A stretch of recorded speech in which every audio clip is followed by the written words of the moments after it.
Pregúntale al doctor llega gracias a Incafarma. Doctor Borda, a consulta, por favor.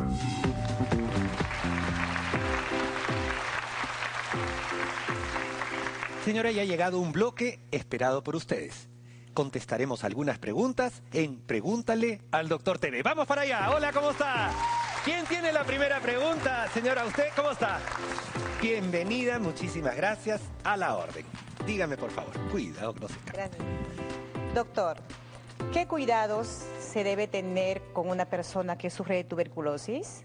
Jamás rechazar a un paciente o rechazarlo de una manera así porque tiene una enfermedad como la tuberculosis. No hay que alejarlo de la familia, todo lo contrario, hay que recogerlo, ¿de acuerdo? Por otro lado, hay que saber claramente que la tuberculosis se contagia a través de microgotitas que se producen con la tos, el estornudo o el esputo del paciente con tuberculosis. Tercera cosa que hay que saber es que todo paciente que ha iniciado el tratamiento completo para la tuberculosis deja de contagiar. Entonces lo que hay que hacer es inmediatamente llevar a este paciente que se ha comprobado que tiene TBC, llevarlo a la posta médica porque el tratamiento, amigos, es gratuito. Por otro lado, ya que la tuberculosis se contagia a través del aerosol que uno hace al estornudar o al toser, uno no debe permanecer en la casa con las puertas cerradas, las ventanas cerradas para que no le vaya a dar frío.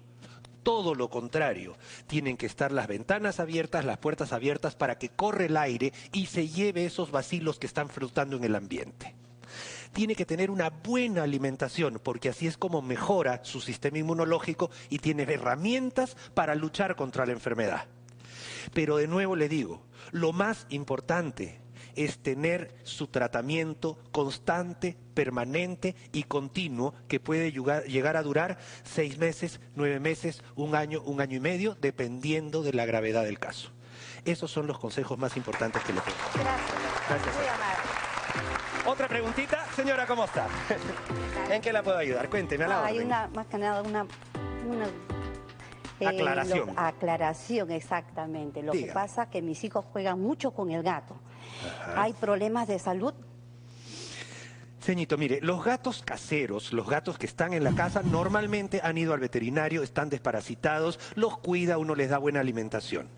Ahora, los niñitos que juegan con un gato tienen el riesgo, como con cualquier animal, de recibir una mordida, un arañazo o incluso contaminarse de algunos parásitos que puedan tener estos animalitos. Pero, como le digo, una cosa es un gato techero que vive solo o un gato de chacra y otra cosa es un gato de casa. Pero existen enfermedades, especialmente con el gato, como desde la alergia al pelo o a la caspa del gato, o una enfermedad bien rara, señora, que se llama síndrome del arañazo de gato. El arañazo de gato puede llegar a afectar algunos ganglios y se produce producto de una bacteria que tienen los gatitos. Pero como le digo, si los niños se lavan las manos después de jugar con el gato, si el gato está bien cuidadito, no va a haber ningún problema. Gracias. Gracias a usted. Hola, ¿cómo le va? Bien. Señora, ¿cómo está? ¿Qué indica tener siempre mucha saliva? El doctor responderá a esta pregunta en el siguiente bloque. Mi esposo sufre de Alzheimer. No sé si mi hijo sufrirá de lo mismo. Esto es Doctor TV. Más me preocupa el hecho de retener tanta saliva en la boca. Es porque de repente hay algún problema en la deglución. Nosotros fabricamos aproximadamente entre 500 y 600 centímetros cúbicos, o sea, medio litro de saliva durante todo el día. Y esa saliva la tenemos que deglutir, la tenemos que tragar. Cuando uno se queda con mucha saliva en la boca es de repente porque hay la posibilidad de no estar deglutiendo la cantidad que uno debería pasarse. Entonces la retiene mucho tiempo en la boca. Y aquí sí pueden haber trastornos, por ejemplo, de la peristalsis o los movimientos del esófago, o podría haber eventualmente alguna obstrucción a nivel del esófago que no está dejándole pasar la saliva. Mi consejo, señora, es realmente acuda a un gastroenterólogo para evaluar cómo está el camino de la saliva para ver si es que usted no la está reteniendo por algún problemita que no le deja pasar la saliva adecuadamente. Muchas gracias. Muy bien, gracias. Otra preguntita. Lolita, señora, ¿cómo le va? Bienvenida, muchas gracias. Doctor, una pregunta. Mi esposo sufre de Alzheimer. No sé si mi hijo sufrirá de lo mismo. Señora, el Alzheimer es una enfermedad que tiene cierta predisposición genética, pero digamos no es hereditaria. No es que el papá, el hijo va a salir así. ¿Ya? Incluso sabemos que el 2%, solamente el 2% de los pacientes con Alzheimer tienen algún fondo genético. El otro 98% se presenta así nomás, sin haber tenido un antecedente familiar previo. Entonces no es tanta la importancia con respecto a la genética, si es que es el caso de un familiar. Ahora, si es que nosotros ya tenemos una historia familiar de Alzheimer, abuelo, bisabuelo, papá, hijo, entonces sí hay un fuerte componente genético, ¿ya? Pero en la gran mayoría de los casos, como le digo, el 98% de los casos no tiene nada que ver. ¿De acuerdo? Listo, muchas gracias. A usted. Hola, señora, ¿cómo le va? Bienvenida, muchísimas gracias. Buenas tardes, doctor. Buenas tardes. Tengo un familiar que sufre de anorexia, ¿no? Quisiera saber, doctor, ¿cómo puedo ayudarla en casa? Si en la casa de lo único que se habla es de dietas, de cómo bajar de peso, de que le digan gordita, ven para acá, o de que le digan un montón de cosas, eso puede estar desencadenando o generando el problema de anorexia en su familiar. ¿De acuerdo? Entonces, lo más importante, señora, es que esta persona acepte que tiene un problema y enfrentarlo en familia y con ayuda profesional.